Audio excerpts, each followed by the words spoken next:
SLBC tunnel పైకప్పు కూలిపోయిన ఘటన జరిగి ఈ రోజుకు నెల రోజులైంది. టన్నెల్లో 8 మంది చిక్కుకుపోగా 15 రోజుల తర్వాత ఒకరి మృతదేహం మాత్రమే లభ్యమైంది. మిగిలిన 7గురి ఆచూకీ కోసం ఇంకా సహాయక చర్యలు కొనసాగుతూనే ఉన్నాయి. ఊట నీటి ఉధృతి పెరగడంతోనే సహాయక చర్యలకు ఆటంకం ఏర్పడుతుంది. నిమిషానికి 5000 లీటర్ల నీరు ఊరుతుండడంతో ఎన్ని ప్రయత్నాలు చేసినా వృధా అయిపోతుంది.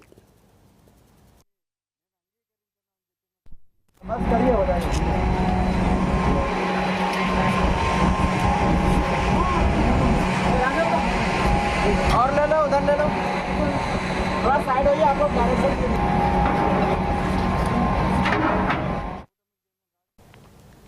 ఫిబ్రవరి 22న ఉదయం 8 గంటల ప్రాంతంలో టన్నెల్లో పనిచేయడానికి మొత్తం 40 మంది కార్మికులు లోపలికి వెళ్లగా అకస్మాత్తుగా పైకప్పు కూలిపోయింది.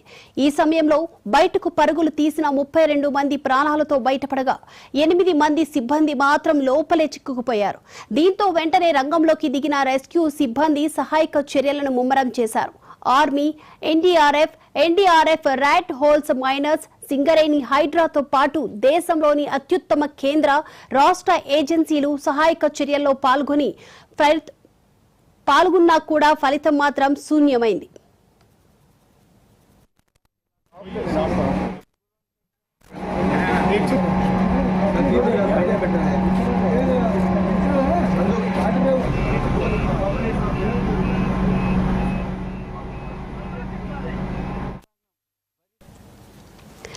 సుమారు 15 రోజుల తర్వాత కేరళ కెడావర్ డాగ్ స్క్వాడ్స్ సహాయంతో అనుమానిత ప్రాంతాలను గుర్తించి తవ్వకాలు జరపక tunnel bore machine operator Gurpreet Singh dead body మాత్రమే దొరికింది. మిగిలిన 7గురి కోసం ఇంకా సహాయక చర్యలు కొనసాగుతూనే ఉన్నాయి.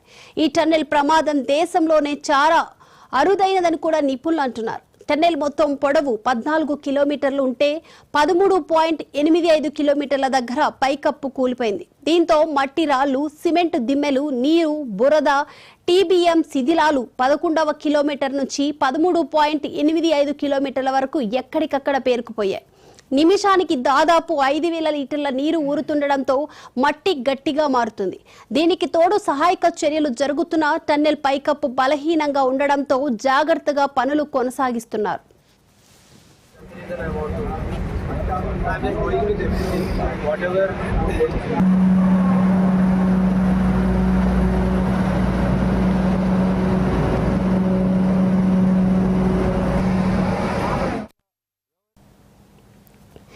దేశంలోనే ది బెస్ట్ అన్న పేరుపడ్డ కేంద్ర, రాష్ట్ర ఏజెన్సీల బృందాలు సుమారు 1000 మందితో 3 షిఫ్టుల్లో కూడా 24 గంటలు పనిచేస్తున్నా సహాయక చర్యల్లో ఏమాత్రం పురోగతి కనిపించడం లేదు.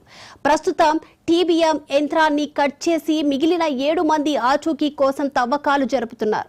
అందులో చిక్కుకుపోయిన 7గురు బతికుండే అవకాశం లేకపోయినా వారి మృతదేహాలను వారి బంధువులకు అప్పగించాలి కాబట్టే ఈ సహాయక చర్యలు కొనసాగిస్తున్నామంటూ కూడా అధికారులు చెబుతున్నారు.